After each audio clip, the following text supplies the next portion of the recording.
시장이 파랗게 질렸습니다. 중동발 지정학적 리스크에 더해 미국의 국채금리가 급등하며 미국의 금리 인하가 더 지연될 것이란 우려에 금융시장이 검은 화요일을 맞았습니다. 양시장 모두 2%대 급락을 보였습니다. 코스피가 2.28% 마이너스권, 2,609선, 2,600선마저 밑으로 왔고 코스닥은 2.3% 내린 830선이었습니다.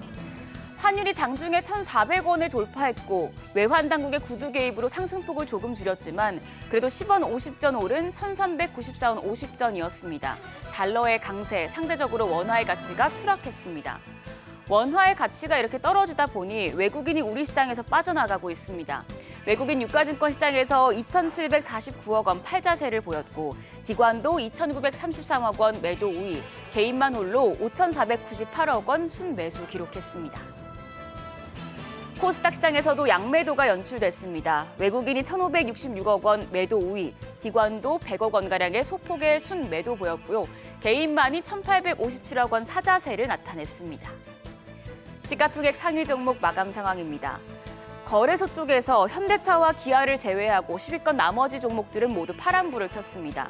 지수의 대표 주자라고 할 수 있는 삼성전자, 외국인들이 매도하면서 2.68% 밀렸습니다. 간신히 8만 전자 지켜냈고요. SK하이닉스는 4.84% 빠지며 17만 9,100원이었습니다. LG에너지솔루션도 2% 가까운 낙폭 기록했습니다.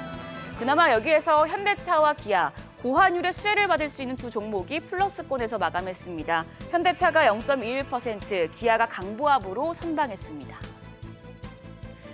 코스닥 시총 상위에 있는 종목들 10위권 내에서 엔캠 딱 한 종목만 빨간불을 켰습니다. 탈중국 수혜를 받을 수 있는 2차 전지 전해 기업인 이 엔캠이 5% 가까운 시세를 분출했는데요. 33만 2천 원 시장과 역방향이었고요. 나머지 종목들은 하방 압력을 받았는데 특히 약세에 골이 깊었던 건 반도체 소부장주였습니다. 리노공업이 6% 넘게 조정을 받았고 HPSP가 지분 매각설이 사실무근이란 소식에 6% 가까이 빠졌습니다.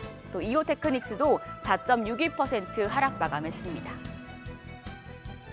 고공행진하는 환율 때문에 시장이 휘청이고 있습니다.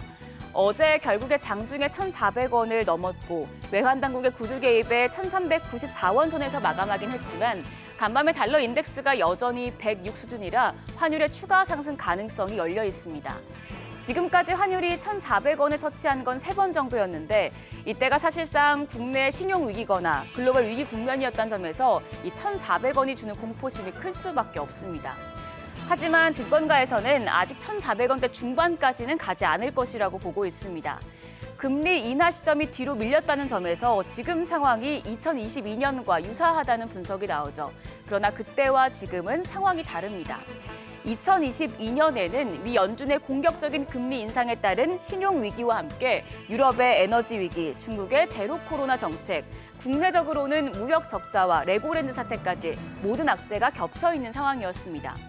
하지만 지금은 연준의 인하 기대 자체는 유지가 되고 있고 국내 경기가 회복세에 진입하고 있으며 무역 수지도 꾸준히 흑자를 기록 중입니다.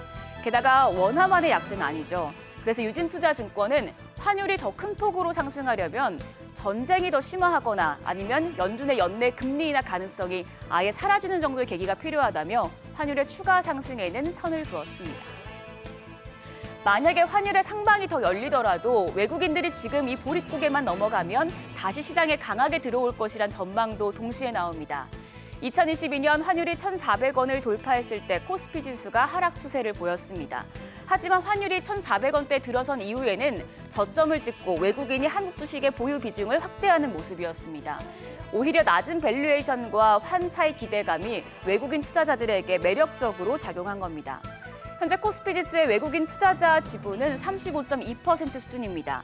NH투자증권은 현재 외국인 지분이 역사적으로 높은 수준이 아니고 국내 기업들의 실적 펀더멘털은 개선되고 있어서 환율이 1,400원을 넘더라도 코스피 2,500포인트대에서 매수 대응을 권고했습니다.